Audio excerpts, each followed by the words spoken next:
So what does it mean to connect our minds to the internet? So connecting our brains to the internet is going to radically change how we live.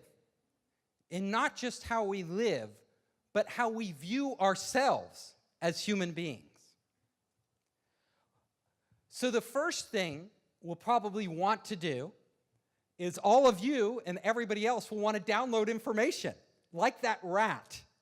If you didn't have to come to FOUNDERS.VC or Draper University, but could download everything that a smart entrepreneur needed to know, would you do it? Yeah, you'd probably do it. And you probably, you would do it, right? You wouldn't even have to go to college. No more exams. You would just know what you need to know. I mean, I would love that. I hated taking tests, but we all love to learn. We want that knowledge.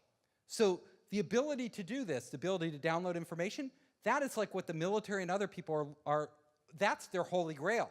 They want to be able to give the soldier on the ground or the fighter pilot or anybody else information instantly.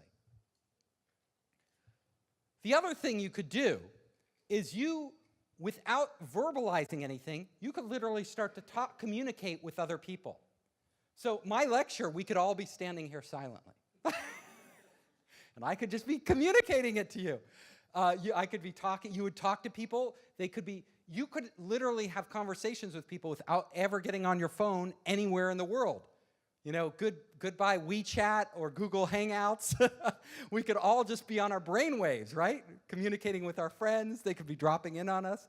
Very strange if we think about it. Sharing memories. Now this is where if you can transfer knowledge and you can communicate because your brain is wirelessly connected to the internet, there's no reason you couldn't extract memories, which are just data, out of one brain and put them in another brain. Now, what would it mean to share memories? All of a sudden, Elon Musk, you want to know like what he's thinking? You could get his memories from yesterday and live his like entire day. If your grandparents or your parents, they instead of showing you a photo album, oh, here's a memory of our wedding. And you could have that memory in your brain. You could literally, yes, there's a question. Okay. So I am speculating here. So I don't know. Like, are our brains, is there a capacity? Well, right now, the amazing thing about the brain is we know so little. So I will tell you that there are people who have photographic memories. They can literally store every experience, every minute of their entire life in their brain and access that. But those people who have photographic memories end up having so much data there that they have a hard time prioritizing what's important. And they aren't that functional, a lot of them, in the real world. The more photographic their memory, a lot of times the less functional. The reason we forget things is because we want to prioritize the important things and access those when we need it. So your question is the brain has to have a capacity, right? It can't be unlimited unless there's some other universe that it's transferring this knowledge to, right? Some other dimension. So if it's tied to the physical world, it has a limit.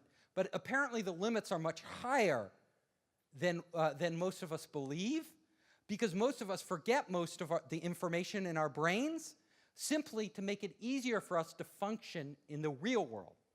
What happens when you start downloading these memories? Maybe it's like a movie. Do you remember all of it?